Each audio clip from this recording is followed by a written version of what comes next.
Something I found valuable most is truly just going through the code and understanding how to read it and what the machine is doing at each second through every line with every number. Getting through a course that has been prepared by professionals, it just makes you a lot more comfortable and confident in your skills.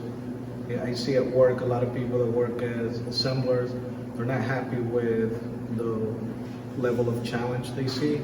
They're not happy with their salaries, and a simple course like basic machining and the advanced programming course can make a massive difference in your work prospects.